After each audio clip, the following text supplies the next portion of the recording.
All right, Conall McShane, good stuff. Thank you. Melissa. Here now is Republican Congressman Rod Blum, House Freedom Caucus member. What do you think of where we seem to be right now on the tax bill? Thanks for having me on, first of all, Melissa. I think we're coming down to the last few days. We've waited over 30 years. I believe it was 86 when Reagan passed the last major tax reform bill. So we're coming down to the last few days, and it's bound to be tense and a lot of back and forth. But that's government. It's the way it should be. But I'm absolutely confident President Trump will be signing a large tax reform bill on Christmas Eve, Melissa. Yeah, I mean, does it put pressure on everyone to get it done after that loss that we saw in Alabama for the Republicans, knowing you have one less vote? Well, that's the Senate, of course, yeah, and of course. I worry mainly about the House, but that could put some pressure on getting it done soon in the Senate.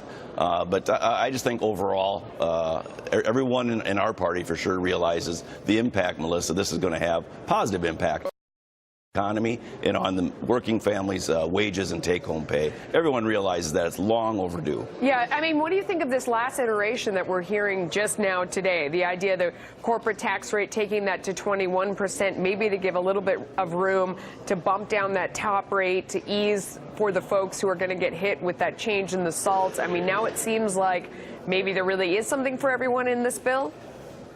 Yes, I personally am fine with the corporate tax rate going from 20 to 21%. It'll still put us in the lowest 25% of developed countries worldwide, the corporate tax rates. And it does bring the top tax rate down a couple points to help compensate for the SALT deduction.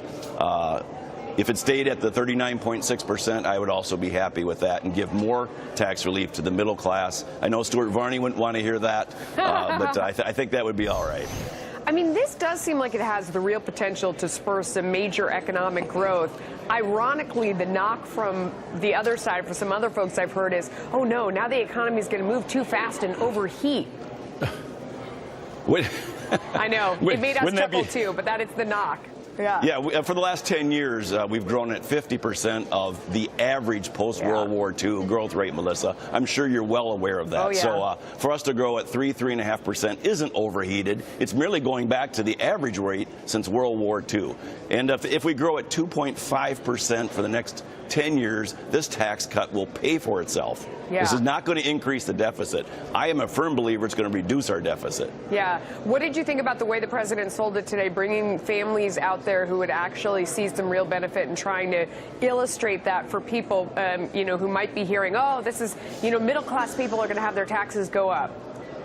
Yeah, well, that's absolutely a fabrication. Middle-class families on average are going to see a tax cut. But I think more importantly, Melissa, for middle-class families, is they're going to see their wages go up because the economy is doing better. Yeah. I've seen estimates, Melissa, anywhere from $2,500 a year to $6,000 a year in additional pay because of this tax reform package. That combined with the tax cuts, our working families, our middle-class families are finally going to see some prosperities after 20 years of falling behind. You know, I do believe that to be mathematically true. I hope the numbers bear out. I don't see why they wouldn't. Sir, thank you for coming on. We appreciate it. Now we need to get after spending so that you will owe me you'll owe me a Slurpee. Yes, I will. Thank you. I love it. Thank you for reminding me. You're welcome. David. Well, also driving the markets, the Federal Reserve raising key